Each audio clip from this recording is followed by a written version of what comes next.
Well, good afternoon, even members, and welcome to this meeting of Dumfries Common Good Fund Subcommittee. Can all members please follow the good practice guidance, which includes muting microphones and switching off your video when you're not addressing the meeting. Writing speak in the Teams chat function when you want to contribute, and if you're in the Council Hall, you can do this on your iPhone or iPad, but you can also raise your hand, which is common practice also. Please don't repeat contributions already made by other members.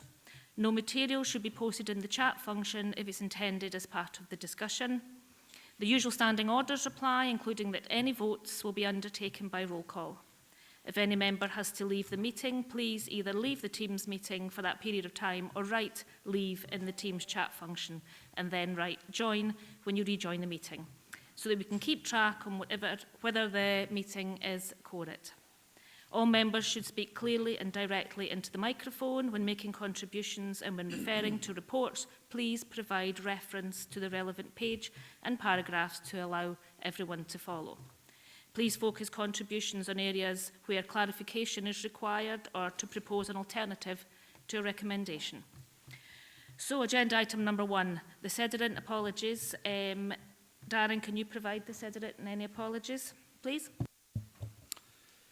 Thank you, Chair. Good afternoon, members. We have 9 members present in Council Hall. And the others are online now, and we have 1 apology from Emma Jordan. So 9, 4, and 1 apology.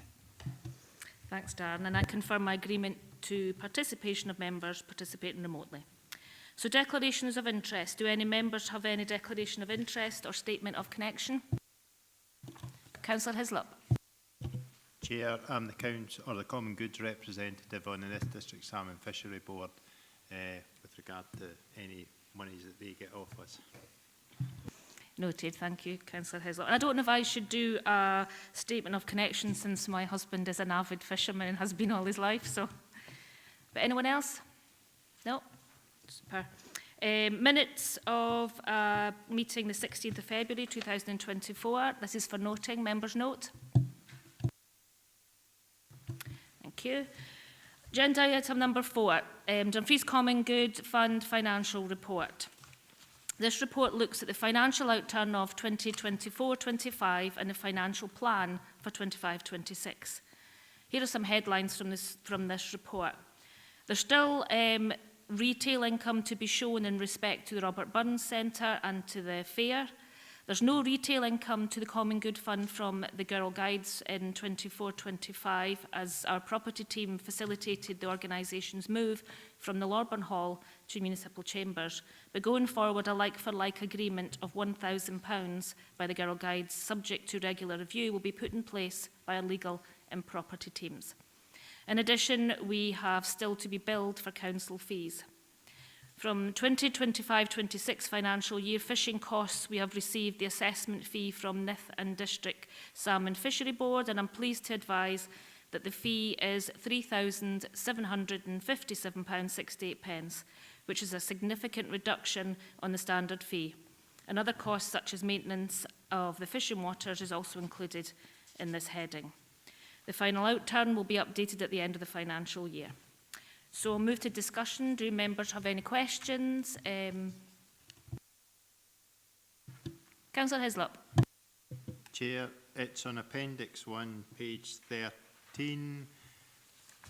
The opening cash balance in the financial plan for 24-25 is the same figure as 25-26, although there's a difference in income and expenditure of 4,000 odd. Why did the top line not show an increase in there?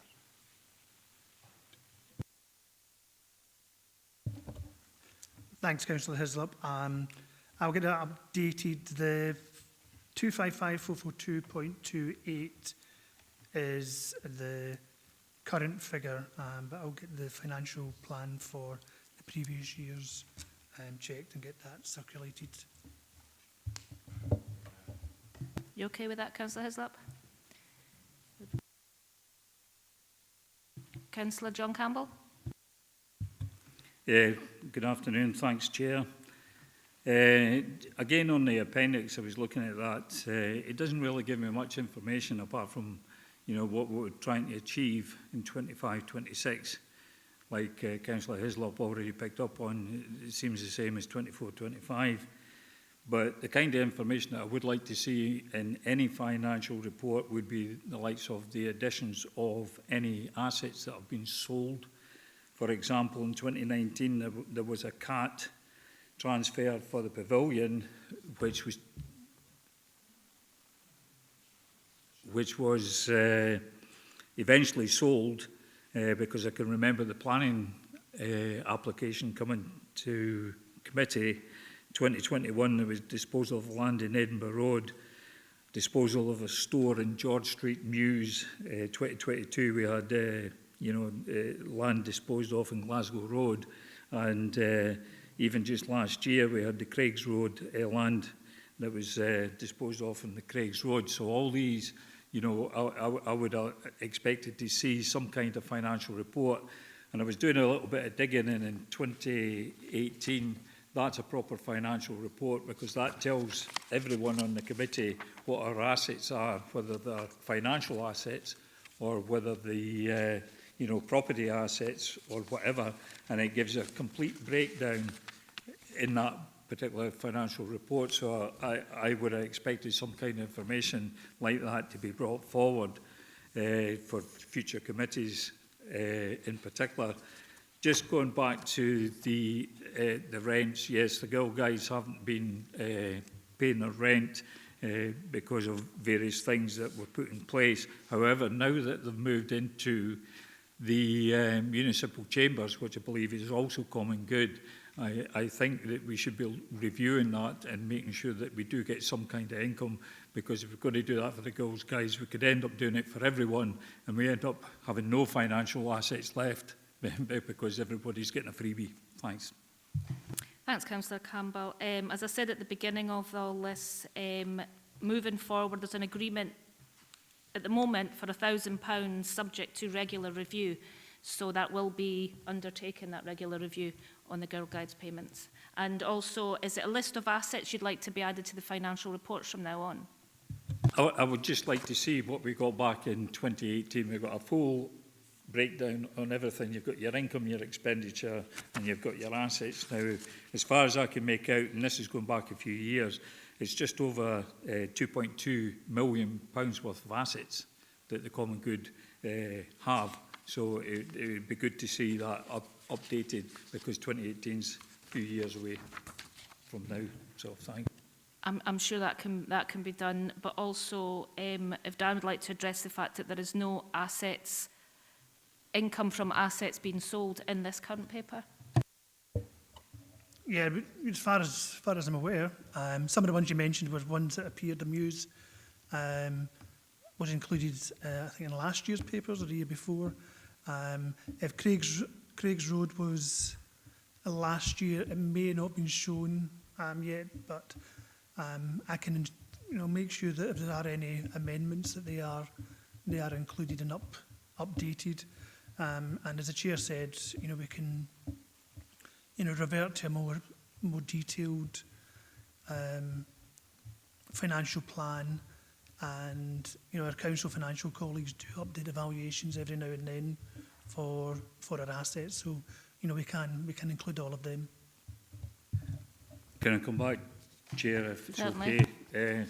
Just for a final point, I look back at the last financial report. It's similar to what we've been getting for a number of years. It's pretty basic, and there's no reference to any additional funds being attributed to that particular report, and that's one going back to 22-23, and it's exactly the same. None of those finances have been attributed to the common good, and it would be prudent, I would suggest, that we do have a similar report as what we had in 2018, with everything all broken down, so that we can actually see what's been added to the report. Thanks.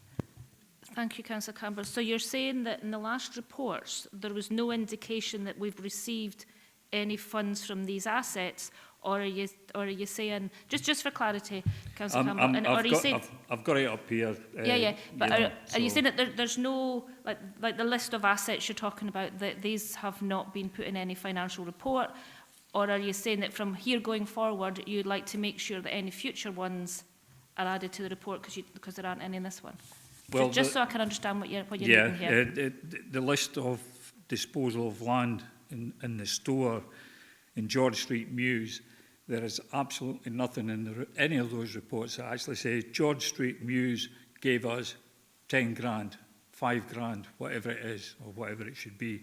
None of that's in the previous report, and none of it's in this. Thanks, Chair. We'll look into that, Councillor Campbell. Thanks for that. Councillor Ferguson. Thanks, Chair. Again, I'm looking at the balance sheet and everything here. Okay, we are where we are with the Girl Guides, yeah. But they've had unpaid rent for a number of years. That should actually be done as a debtor, and that should be shown up in these accounts. It isn't there now because I don't think anybody's got the power or the right to write off any debt except this committee.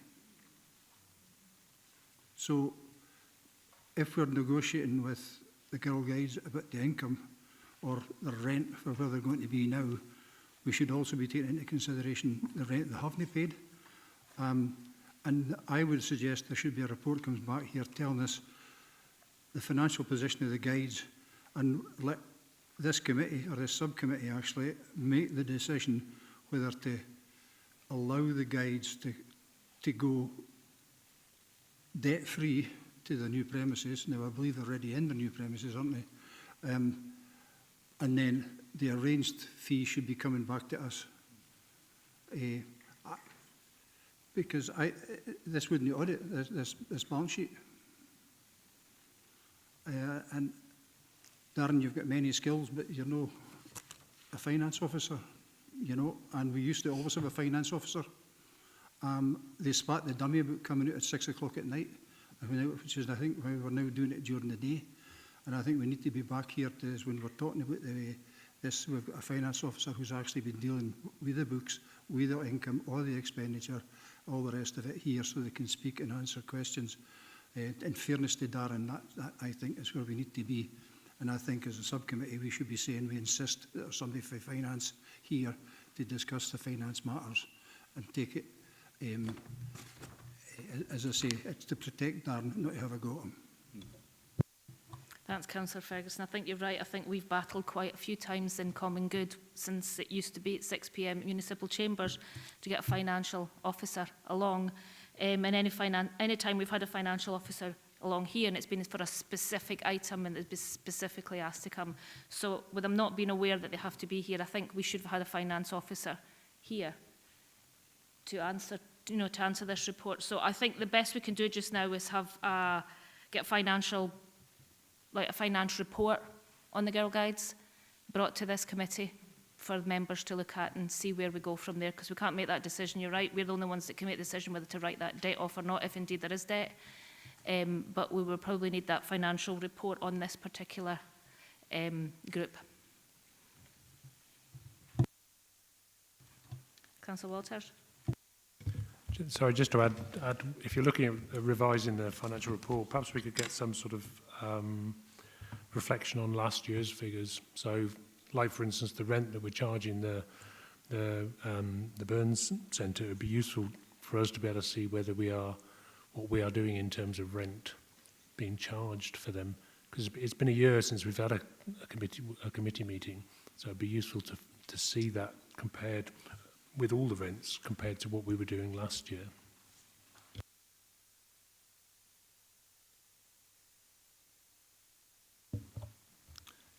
Thank you, Councillor Walters.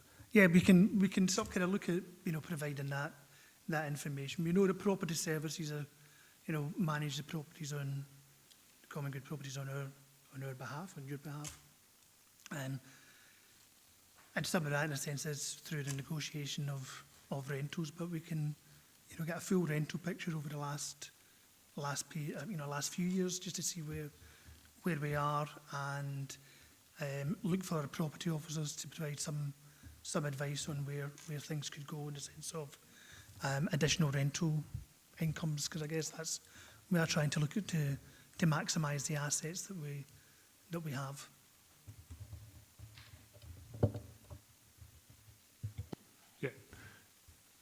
Yeah, I can thank you for that, Darren. I think I'm perhaps supporting what Councillor Ferguson was saying about the financial expert. It's just a matter of being clear, and so that we can answer to people who may ask us, for instance, oh, have you reduced or have you increased what you're charging the Burns Centre?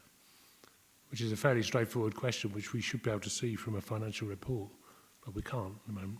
That's why I was just asking that we could have that included in the report that my colleagues here have asked for.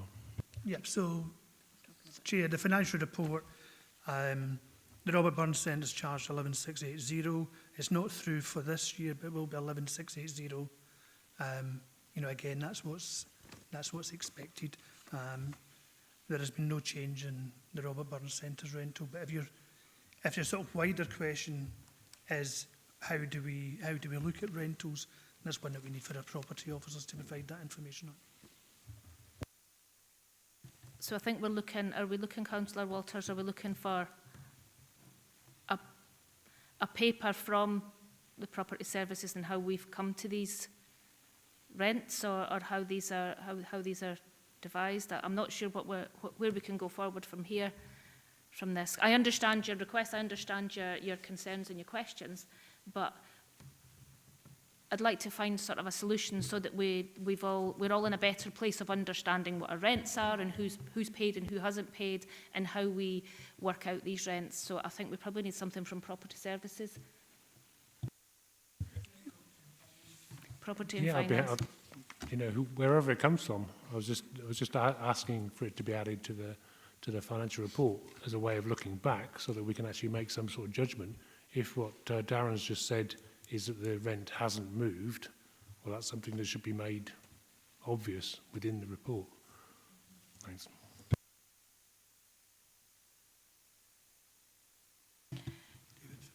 Councillor Slater? Yes, thank you, Chair. Oh, sorry, it's okay. You're talking about finance officer. If a finance officer can't come here, or maybe doesn't want to come here, can we have one online who have access to, and that they'll be able to answer some of these questions that Darren's getting put to Darren at the moment? Surely there could be a finance officer who could come online for a few minutes just to answer any questions. Thank you. I fully agree, Councillor Slater. I think it would negate the need to have all these extra reports if we had someone here to actually answer these questions. So I fully agree. Any more questions? Councillor Lowe? Thank you, Chair. Just a point of presentation, page 14, there's nothing at the head of the columns to say what those figures are for. No date years or whatever, so can we just have some headings in, please?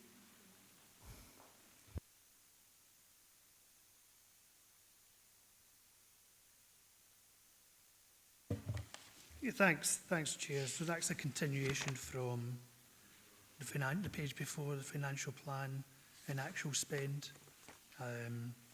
But yeah, again, maybe try and make it easy if we look for those headings to come over to the page when we're continuing something.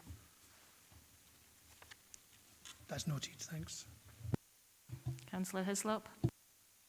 Chair, it's just on the back of Councillor Campbell's point with regard to the sale of properties. It might be worthwhile asking property if we actually completed the sales yet, because I know, was it the Kingham Pavilion, it was sold subject to planning.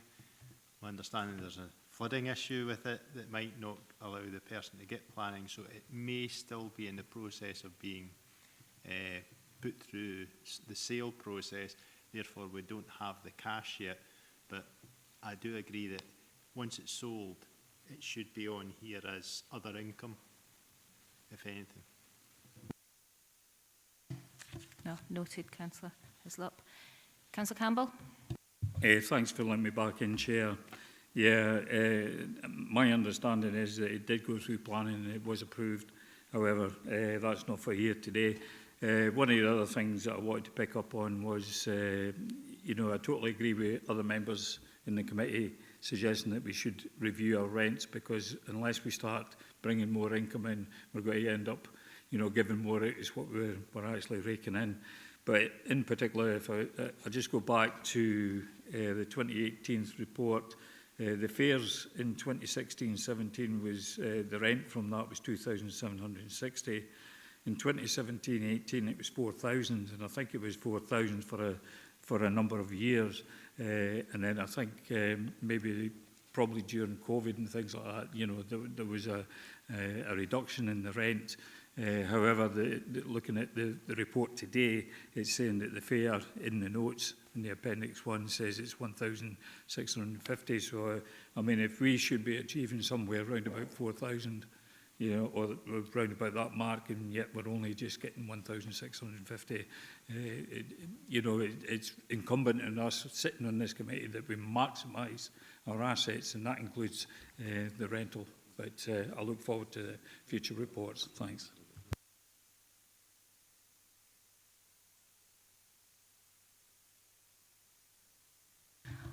I think the report that we will ask for from Property Services and Finance will pick up all those different issues to make sure we have absolutely full disclosure and everything, you know, the reasons as well. Councillor Ferguson. Yeah, I'm not sure if it's property services we need to go to, but where did the delegation go to vary the rent? Where did that come from? Because it used to go to communities, I think. It's maybe at E&I now, I'm not sure where it is. But at the end of the day, surely it's this committee that should be allowing a reduction in rent, not another committee of this council. I would have thought that. Darren, do you know Can we where... just get that clarified with governance, Yep. exactly what the situation is here? So we have the common good assets are assets of the council, and property services have, in a sense, of a commercial rents are delegated to maximise where they can, but some of that is through negotiation. So I think that will certainly should be within don't have it in front of me, within their scope.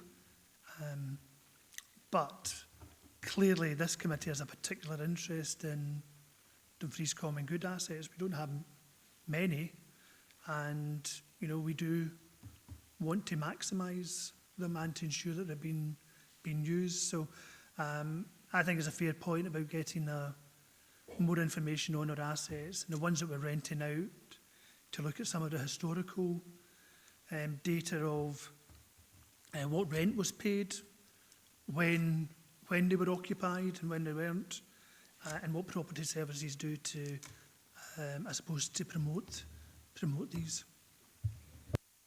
Certainly. Yeah, thanks. Yeah, I get that, but I think we're not the only common good where there's a raised interest in the income and expenditure that's been put in place in our name, the people's name, and I think there was a move to try and standardise, but it seems to be that across the region, the different common goods have got different ways of operating, and that clearly it's not clear for everybody exactly what that is. And I think it's maybe, I've been a councillor now, this is me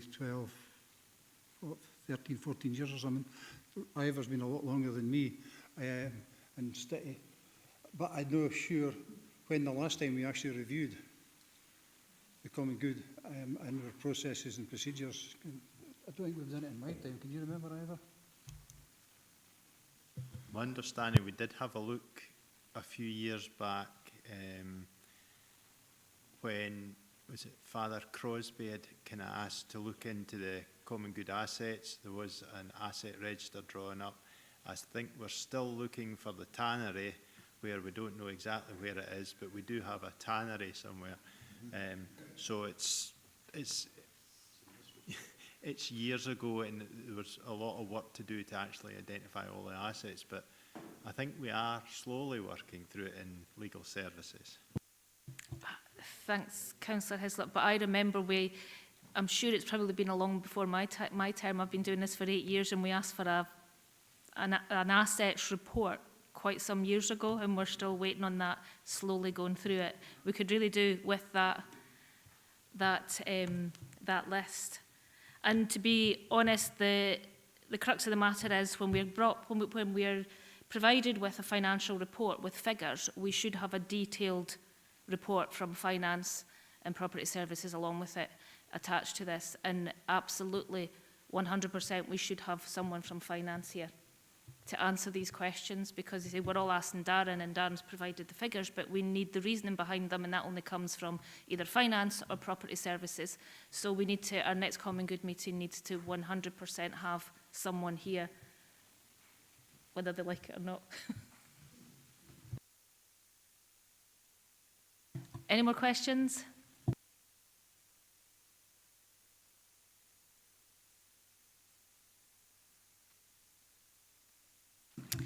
Okay, we'll move to recommendations. Members are asked to 1. Note the financial outturn of year 24-25 detailed in Appendix 1. We're happy to note that. Agree the financial plan for 2025-26 detailed in Appendix 1. Agree to continue the small grant scheme as detailed in Section 4.5 and small grant scheme criteria in Appendix 2. And do we want to add another recommendation about bringing forward a detailed financial report and property services report regarding assets? Thank you, members. So move on to agenda item number 5, Dumfries Common Good Fishing Review of 2024, fishing season and options for 2025 season. Members will have read that there continues to be a reduction in fishing income and ticket sales. These have been a gradual reduction since 2016 when regulations were introduced for mandatory catch and release required. However, at this time, ticket sales still cover the assessment fee and the maintenance work mentioned in the previous report. So I ask members any questions, move to discussion.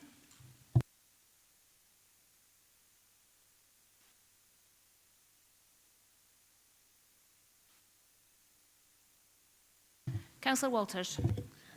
So I remember from last time when we looked at the pricing, we looked at freezing the Nithsdale residents and increasing the others.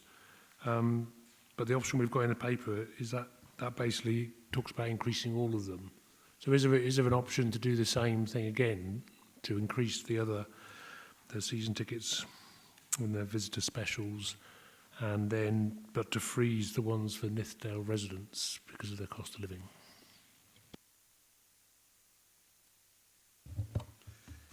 Thank you.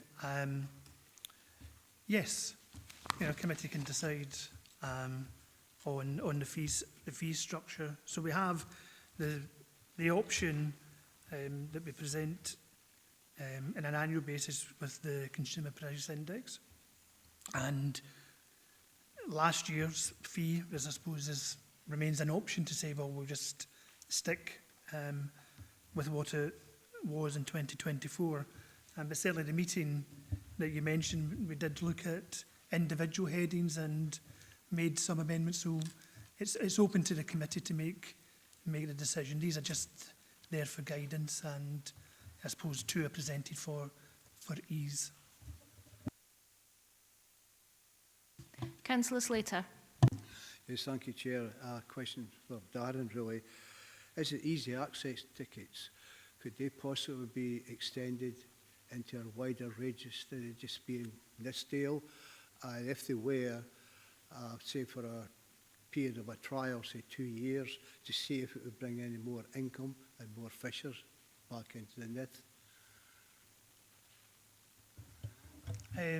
Yeah, thanks, Chair. I think in the sense of the structure of the ticketing, I suppose it's been presented this way for a number of years. And there was originally, and I don't know the date offhand, there was a season ticket range for Dumfries Borough, which was extended to Nithsdale residents. So it would be in the gift of this committee to say, well, we want a Dumfries and Galloway price, and then a visitor price across any of the adult, junior or the easy access headings. So This is in, you know, committee's hands on how to determine what level of residence or visitor ticket they provide.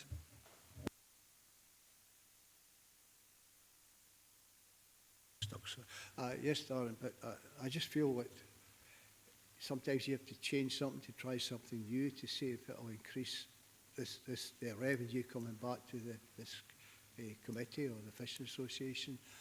And if it was trial, say, for 2 years and it wasn't successful, then we can go back to the old system. Thank you. No, absolutely, Councillor Slater, and that's why it used to be, the tickets used to be within the borough, and then we extended that some years ago to make it Nithsdale. There is always the option of extending all of it to Dumfries and Galloway if members thought that was a good idea, but it's always, as Dan said, it's within the gift of the committee. I'm not sure it would be, and this is just my view, it's up to the members, I'm not sure it would be the right thing to change one type of tickets to be all Dumfries and Galloway and the rest of them to be in Nithsdale. I think if we were doing it maybe to do a blanket to try, but then this is within the gift of the members, and it's what we're having this discussion time to come up with the right options and the right solution. But thanks for that. Councillor Walters, did you have another follow-up from your question? Any other questions? Or Councillor Lowe. Thank you. Just to register a typo on page 25, the final column, 2014. I think we've gone back 10 years. So just a correction. But just a question about how the tickets are advertised. So a visitor is outside Nithsdale. So how, if anybody's coming up here from outside region, I should have tried it, I've not done it, but how easy is it to find out where to get tickets for fishing in this area, given that we don't have a Visit Scotland anymore to sort of maybe guide people in the right direction? You know, thanks for your question, Councillor. The tickets are advertised solely on the council's, you know, website. There was magazine advertising a number of years ago, and I think maybe once the costs were the numbers were reducing, and there was a eventual decision not to look at that. I think many of the visitors would have to check the data, like are regular visitors to Dumfries and Galloway, so know where to get their tickets. But again, we can look at additional marketing, which would be a cost to try and increase the additional sale of tickets. If I could come back, what I'm just thinking of is, you know, locally in Dalbeattie for fishing, we have a shop that sells some tackle. So do the shops that sell fishing tackle, do they have that information? So somebody going in, would they know where to go? Yeah, the local shops do, and tickets are available to buy online through our service centre or from the Ute Library. Also, Councillor Lowe, the word visitor always sounds like we're getting a lot of holiday makers, but quite often the visitor tickets are bought by people who live just outside of Nithsdale, who are still in the region. So they, you know, so it's not quite a lot of holiday makers coming, unfortunately. But still fortunate for people still getting tickets that live close by, just outside of Nithsdale. Councillor Ferguson. Yeah, if you go to page 20, down the bottom, says in 25 option, daily ticket visitor special up until 31st of August. It's got £48, is that £48 a day? Surely not.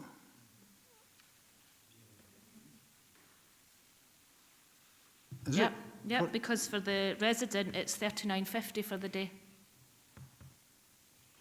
So visitor, 48 for the day.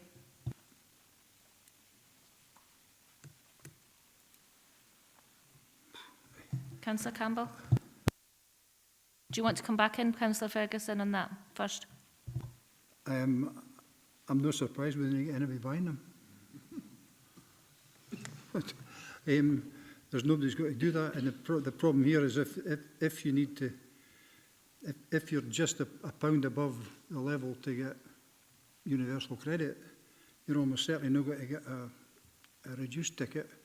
And 48 quid to go for a day's fishing is a lot of cash.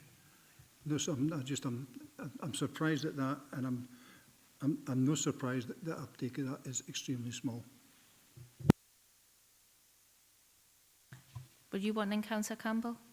If I may, if Councillor Ferguson's finished. It's more an observation because we've just previously agreed the previous report, which is the financial plan, and we're expecting fishing income to come in at 9,000, and it has been like that for a number of years. I was looking back at 23, 24. We reduced it from 10,000 down to 9,000. We've been there ever since. But then if you look at the table on page 18, you can clearly see that since 2021, there's been a reduction of sales figures, and we're sitting at £7,063 for this, or the last financial year. If we continue like that, with those prices, and we keep increasing the prices, just going back to what Councillor Ferguson was saying, you know, if we can't sell them because the price is too high, I can see that figure coming back next February. It's going to be even less. It's just an observation, but food for thought for the committee. Where do we want to pitch these fees to encourage more uptake? Because, I mean, if you only get 5 people turning up paying £38 or £39, and if you reduce it and you get 20 or 30 people, I think it speaks for itself. You know, you can increase your, you know, the amount of money that could come in, but it's up to the members. No, that's exactly why we're having these discussions, Councillor Campbell, so that we can come up with the right options that fit the fishing and for our residents and visitors. Councillor Hislop, were you wanting in? Chair, it's just based on the fact that we have the conservation level, is it 3 or something on the river, which means it's catch and release. Is there any evidence that that is actually working to actually restock the river? Because my understanding is that a 3-year cycle that the fish go out to sea and come back. There's big salmon. I'm not a fisherman, so don't quote me on that. But is there evidence that there are more fish in the river now that we're catching and releasing? And if there isn't, is that the main reason why our ticket numbers are going down? Because £48 to stand, I'm not a fisherman, in the water, up to your waist, freezing for nothing, I don't know if that's something that's there. Whereas if you were taking maybe 1 or 2 fish home a season, it's something that might encourage you. I was here when we did the advertisement in the magazine, and it was based on the fact that come to Dumfries and Galloway to the Nith and you will catch a fish, and you can catch fish anywhere up and down the White Sands. And that was what sold it. People came for to catch a good sized salmon. If you're not able to catch it, I don't think people will be coming. You know? Yeah, I think that's basically the problem. Councillor Hislop, there are no fish. I don't know what the figures are for whether the catch and release has, how it's done for, yeah. You know, the figures aren't increasing. There's, again, I'm not a fisherman, and maybe people do enjoy standing in the water to the waist in cold water. But I would imagine one of the attractions is catching fish. So, the restrictions to 2016 has not helped us, and I guess is not helping other waters. But I'm not aware of the evidence that because we're not catching, there's a huge amounts of fish there that the category is going to be, lifted. Thing is, we are where we are with that, and I think what we need to do now is figure out our pricing and how we bring visitors here, how we advertise it. I think maybe if there's an option, whether it's possible to advertise again, or whether that would make a difference, or whether our ticket sales would make a difference. think we need to be thinking about that right now. But I mean, the catch and release is out with our gift, so unfortunately. Mrs. Hastings?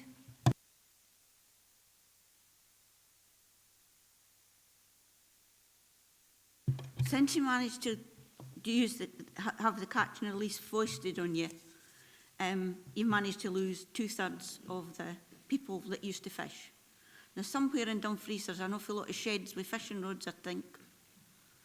But could you not think of incentives? Something like if they take the fish out of the water, they're taking it out and measuring it, I take it, when they take it out of the water, so that they know what size it is. Why don't you have a free ticket for the buddy with the biggest fish? At least it's giving them an incentive to do it. Or get Morrison's to sponsor you. They're the only folk in the town with a fresh fish counter. Get a thing for a salmon out for Morrison's. You've got to start thinking out the box or you're going to end up with nobody. Even the junior tickets have got next to nobody coming. There's bound to be wee boys that can be encouraged to go fishing. Or little girls. They are, can't it? Well, girls as well. I didn't mind eating the product, I just didn't want to catch it. But if even had thought of something that they could do, that they could actually say, oh, well, at least we're going to get something. Because it's like me going to football and them giving me a pair of ear defenders and a blindfold. I can't see anything, I can't do anything, and I'm not going to pay the money. So they're not going to pay for nothing. Thank you. All really great initiatives and thoughts, you know.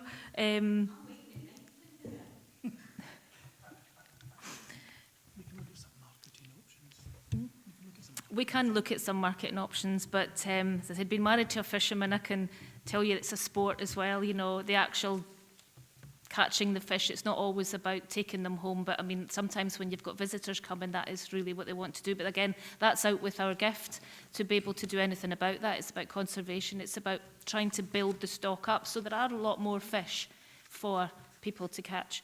But yeah, great incentives and something we probably need to look at, some new types of marketing. Absolutely. Thank you for that. Councillor Stitt. Thanks, Chair. I have to agree with what Andy said there about the price of daily ticket, £48.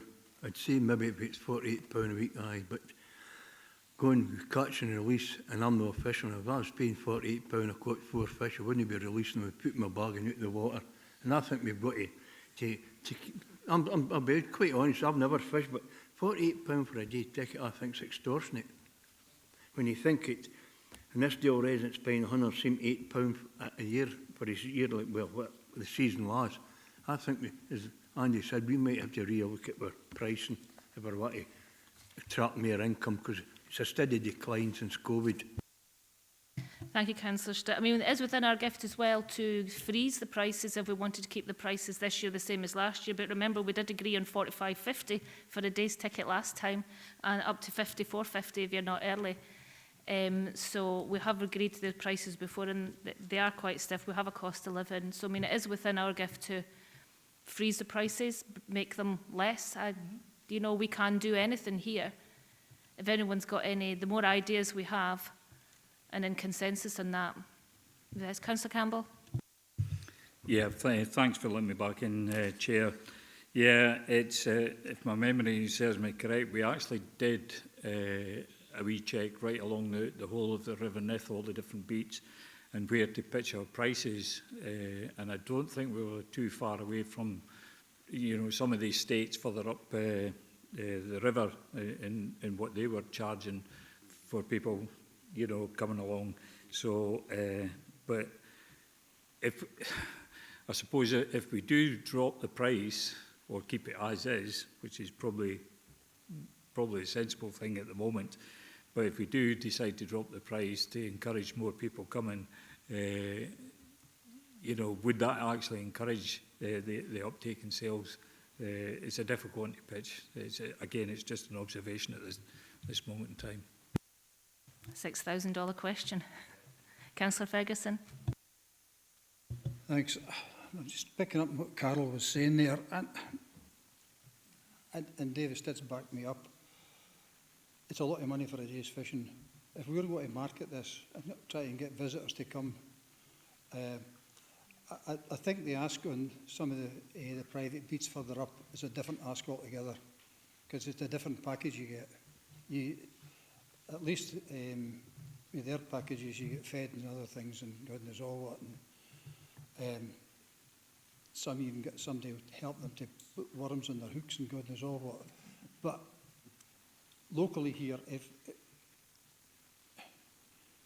what's the attraction? You know, a bacon roll for the shop in the White Sands. I think if we're going to do it and we're going to try and market it, then we need to have something for visitors to come, even if it's the Cumbrians who are prepared to jump in the bus and come up for a day's fishing. And it has to be at a reasonable price. And you know, I tell you what, say a tenner, right, as a throwaway figure for a day's fishing, isn't out the ordinary, I would suggest.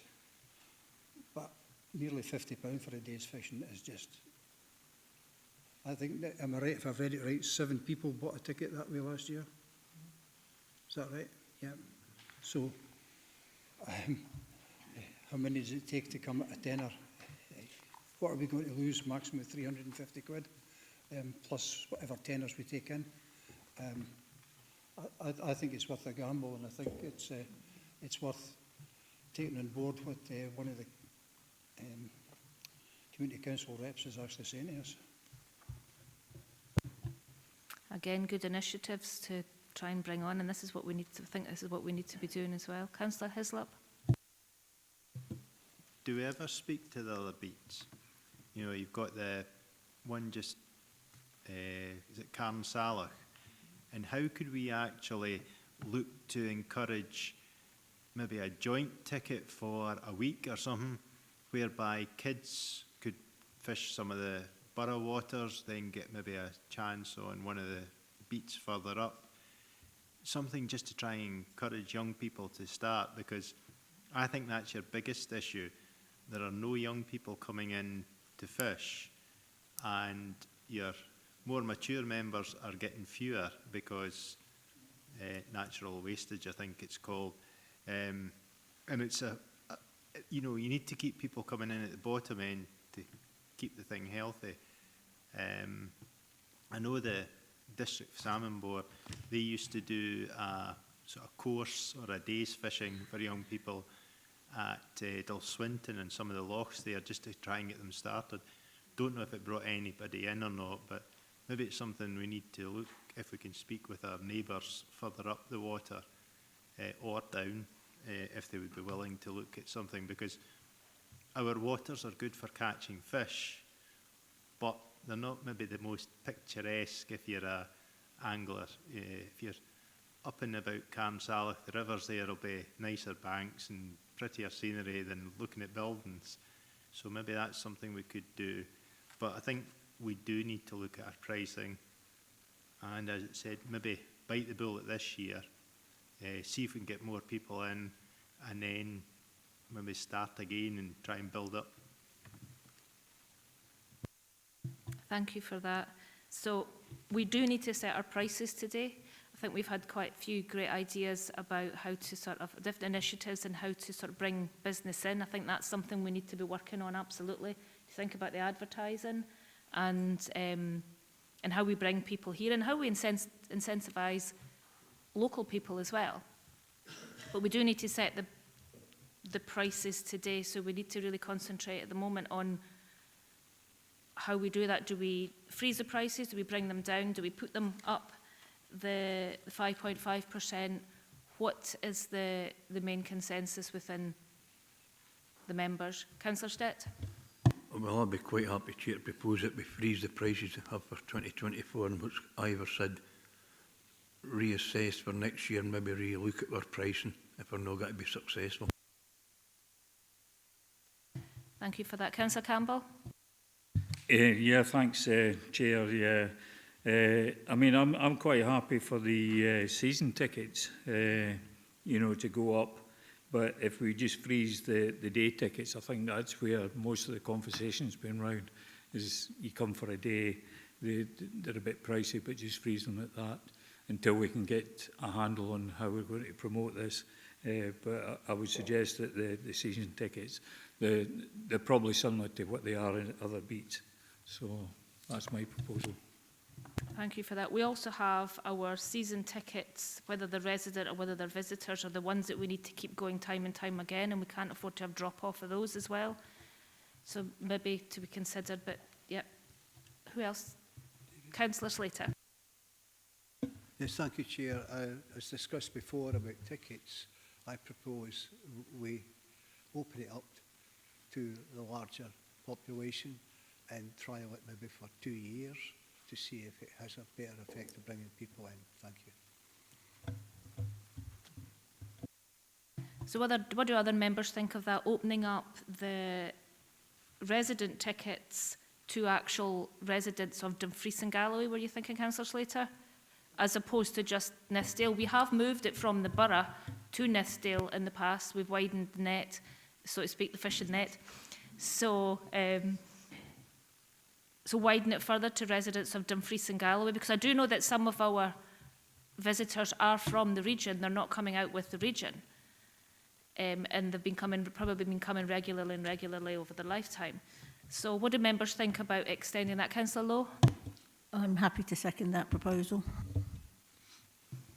Thank you, Councillor Lowe. Councillor Ferguson?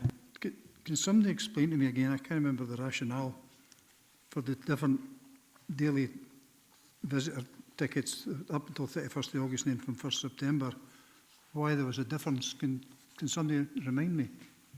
It's just an early buy. You get that in a lot of things. And if you're purchasing them earlier, it's a cheaper price, and then it goes up after a certain date, and it's, I suppose, to encourage people to buy their tickets early. Councillor Hislop?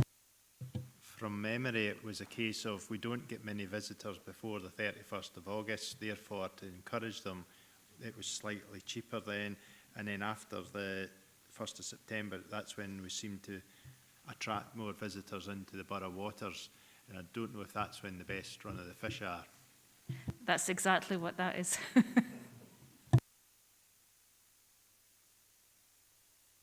So far we have a proposal to extend the resident ticket to Dumfries and Galloway resident tickets. We have a proposer and a seconder. How do the rest of the members feel about that? Councillor Walters? Yeah, I'd be happy to support that, because that's quite a good saving for people people from Dumfries and Galloway who were previously classed as visitors who wanted a day ticket. They'd be paying 10 quid less, basically. So yeah, no, I think that's a good idea. But were we talking about extending all the tickets, not just the visitor ones? Not just the day tickets, but the actual season tickets and the day tickets, all tickets to not... So the resident ticket for a season ticket and for a daily ticket would be for Dumfries and Galloway resident. That's what we're talking about? Mm-hmm. Okay. Councillor Ferguson, were you wanting in? Yeah, so I was just wanting clarity on that, because it would just be replacing Nithsdale with D&G. Yeah, that seems fair. And if we're going to look at it for next year, who actually sells the tickets, and can we get them to actually find out where the people come from? I mean, it's so very well saying they're up to know they've been a visitor, because it could have been Sanker, because Sanker was classed as local, but it could have been Dalbeattie, for example, which is crazy, right? It's half the distance almost. So just to get an idea if it was more people. Now, I don't know if that's doable. Is it still the fishing shop at the bottom of the Vennel you buy your ticket? No, where is it now? So, Chair, we do gather names and addresses for tickets, so we know where everybody does come from, and everybody has to do a catch and return figure. So there are people out with Nithsdale that buy tickets, from Lochmaben and Castle Douglas from memory. Yeah. But I think anecdotally there probably has been a drop-off in some of those areas. Some people living in those areas from buying tickets.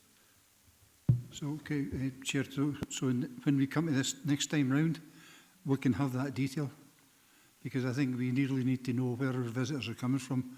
You know, gone are the days we used to get busloads coming from both the east and west side of the country, from down south to fish, fishing they just never experienced before. It's long gone, isn't it? Yeah, okay. I think that would help us better decide how our ticket prices are, especially when it comes to visitors or residents. If we know exactly where these visitors are coming from, I think it would help. And the wee tackle shop down the bottom of the island does sell tickets, but they're not for, I don't believe they're for borough waters. I think they're for other waters. And you can obtain tickets for the borough waters, well, Nithsdale water, now D&G water, if we decide on that, from either online or from the York Library.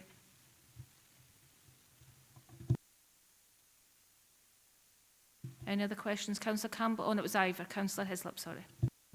Chair, would it be worthwhile just moving the daily ticket down to a tenner?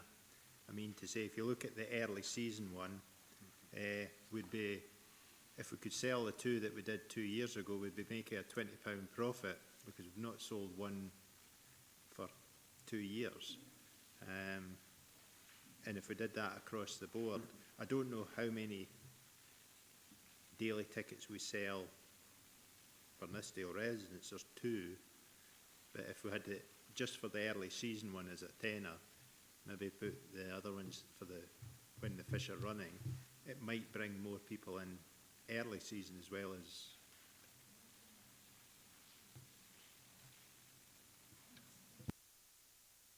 I'd be happy to second that, Chair, if that's a proposal for Ivor.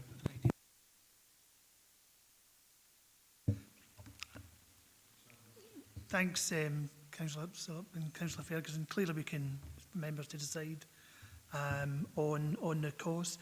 Just for comparison, on the Anglers Association, so it's a neighbouring beat, their visitor tickets, again, February to July, and I don't know whether they'll be updating their figures, but currently they're £30 a day. And from August to November, £45 a day with their juvenile tickets at £15. So that gives you an idea, I suppose, what the neighbouring. Councillor Ferguson has already spoken about costs, and others have, about costs in other areas. And he's quite right that the offer is slightly different. You know, I think they can do packages in some of the estate waters.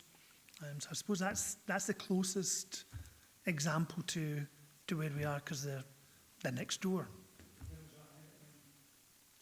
That's the Dumfries Anglers. So that's £30 for their Nith and Cairn day tickets, and £45 from August to November. They've got a Cairn only rate as well, which is cheaper. So those are the tickets that are sold at your fish and tackle shop. And again, reducing your visitor tickets will probably impact on your season tickets, but we're not selling many anyway.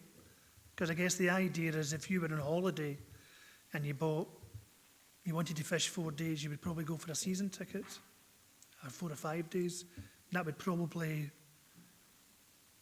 sort of kind of mean that nobody would buy a season ticket, because the likelihood the daily rate was going to be cheaper. But again, that's all fine. I have, certainly from an officer and an administration point of view, that doesn't matter to me. We just want to ensure we get the right ticket price to keep the waters and people coming to fish.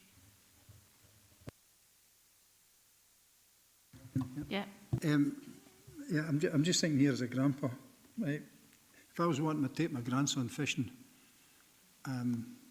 it's going to cost me currently for a day, plus him, it's nearly 55, 60 quid, is it?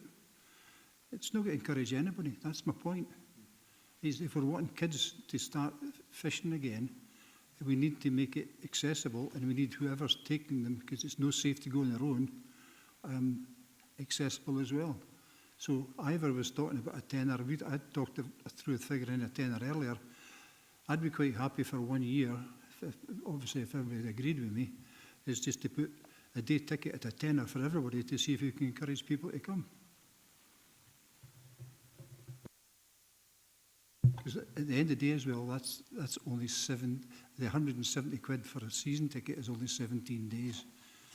And I'm sure Ricky fishes more than 17 days a year. I understand that, and I totally understand why we're trying to find ways to bring people in, but Darren's got a point at the same time that if your daily ticket is a tenner, if someone was going to fish 2 or 3 days, then they would possibly buy a season ticket, so that that would make it out cheaper for them if they're going to do half a dozen in a, instead of, whereas if otherwise you would buy a season ticket, there would be quite a drop from that. So it's trying to get the balance right of whether turning it down to a tenner, and I'm not disagreeing, I'm just bringing extra things to the discussions. If we bring it down to a tenner, we'll maybe have lots of day tickets and very little season tickets. If you understand, but Could perhaps, in a sense of just to help, help members with some of their considerations. So we have season tickets, which I guess were meant to be more attractive if you fish all the time. You're getting it for cheaper. If we want to look at the £10 ticket, and that is a big drop, but we can try. You probably want to think about lowering your season ticket price, because in the sense of otherwise people will just buy your daily ticket, whether you would fill. So presently, if you were a visitor at £10, you would have to fish 28 days before it was worth buying a season ticket. And if you were in a Dumfries and Galloway resident, it would be 17 days. So we may think that people fish much more than that if they buy a season ticket, and that's fine. But if you're thinking people fish slightly less than that, your season ticket might want to alter. But again, totally in your hands. You to come in, yeah? Sorry, it's David first, is it? we have 2 or 3 first, but unless we're still going on this point. It is actually, and basically what I've got to say here is I'm a bit wary of making up policy in the hoof, and I think somebody said keep the status quo this year and then work towards what we're going to do next year and have a totally different revamp of the whole thing. It's probably a better way, and in that way we're not making this up in the back of your fag packet. Sorry. No, absolutely. It's starting to get messy. All the different things, perhaps a seminar, perhaps the suggestion about keeping it, freezing it this year, and maybe a seminar, all different suggestions how we work next year. So we can get all the different information, all these questions about whether the residents, people are buying tickets from out with the area or etc. So we could. So that would be freezing the suggestion, but extend the residents to Dumfries and Galloway. How do members feel about that for this year? Are we still wishing to drop that, or just the day tickets, or keep that just now and work towards with more information on for next year to give us a better idea how to work it for next year and see how things are this year for our numbers? I think it was Councillor Slater first. Yes, thank you, Chair. Yes, the £10 ticket, if visitors are coming, they're probably only here for a few days anyway, but the idea is to bring more people to the Dumfries and Galloway as visitors, and if they see the ticket at that price, it'll probably attract them more. And they probably won't be staying for a whole season, so they won't buy a season ticket. They might just be here for a week or 2 weeks. And hopefully, if they're looking online and they see that better price, they might, obviously more people might come here. Can't say they will, but they might come here. But sometimes you've got to say, think out the box a wee bit here to try, because you don't want to, if it goes on and on the way it's going, people, you're getting less and less people, and then end up, you've got nothing. So you've got something at the moment, you need to try and build it. Thank you. Thank you, Councillor Slater. Councillor Hislop. Chair, I'm happy to accept the rationale that you've came forward with, but when we come back to the seminar, is there any way we could actually identify when we're selling day tickets locally? I don't know if there's any way we could actually do the season tickets, because people will be there all year fishing, to see if there is a difference between early and later, because if it's a case of people buy season tickets because they know the fish run from the 1st of September, then if you're given discounted rates prior to that, they're still going to buy a season ticket at the end of the year, because that's when they've got a chance of catching their big 30-pounder or 60-pounder or whatever they get, you know. So it's maybe when we come back to the seminar, look at that information, then we could maybe look at a different way of funding that early ticket. And if you look at it, most people go along to Palmerston on a Saturday, pay £17 for two hours of disappointment as well. So if they don't catch a fish,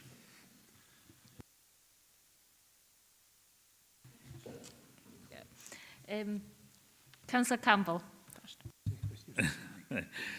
Thanks, Chair. Yeah, I mean, for a way forward, if we're talking about freezing, you know, the 2024 prices, I'm content with that. And also opening it up to D&G as opposed to Nistale, I'm content with that as well. I was just doing a wee check online at Jericho Loch. It's £15 is the price for a day ticket. So yeah, but if when it was open, it would have been £15. So, but I mean, just for comparison, you know, local areas of fishing. So I look forward to getting a seminar. I look forward to making finding a way forward. I don't think, you know, dropping the prices at the moment. We freeze them, we open it up to D&G, and then we can move on with a seminar and further reports. I'm happy with that, if you're proposing that. Thanks for that, Councillor Campbell. And just to say that it's that whole thing about when you have estate ticket fees, there's a different package. It's the same with Jericho. It's a completely different thing than the sport that people who fish in the borough will, you know, it's a completely different thing altogether. But we still need to take into account all these different figures. I look forward to a seminar also. Councillor Walters. Yeah, I think Councillor Hislop has covered what I was going to say about the value of the entertainment you get fishing. But so I'm supporting your idea that we just go ahead, freeze the prices and extend them to DG residents. And then once we've got a report, because we don't know, for instance, we don't know whether the price is the issue. It could be the catch and return. It could be a number of things in terms of attracting people to buy season tickets. So I think we should just go ahead on that basis. Thanks. Thank you, Councillor Walters. Councillor Maureen Johnston. Thank you, Chair. Listening to this, I think I agree with freezing the ticket price and opening it up to Dumfries and Galloway.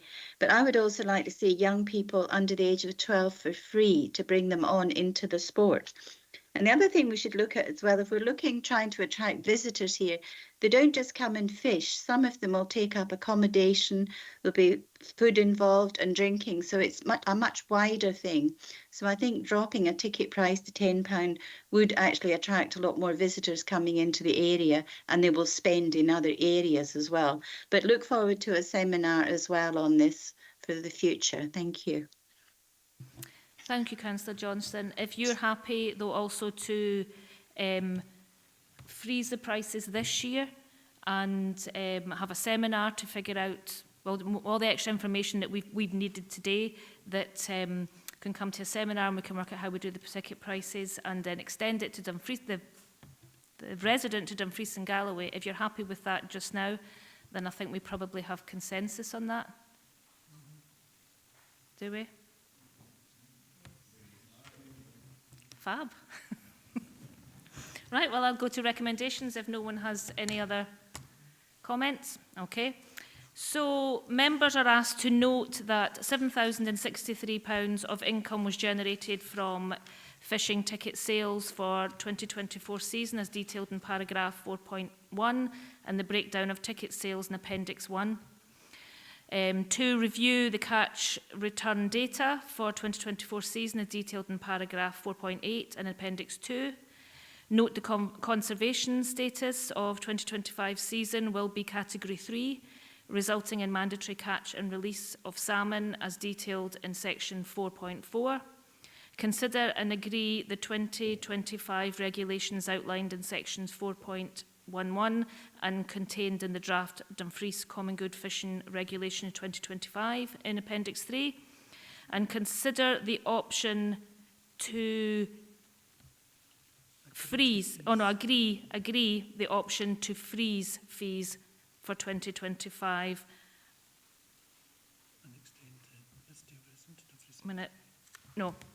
Go back to that. Consider the option to retain the level of fees as 2024 season, as outlined in section 4.18 and 420, and extend the resident ticket to Dumfries and Galloway residents.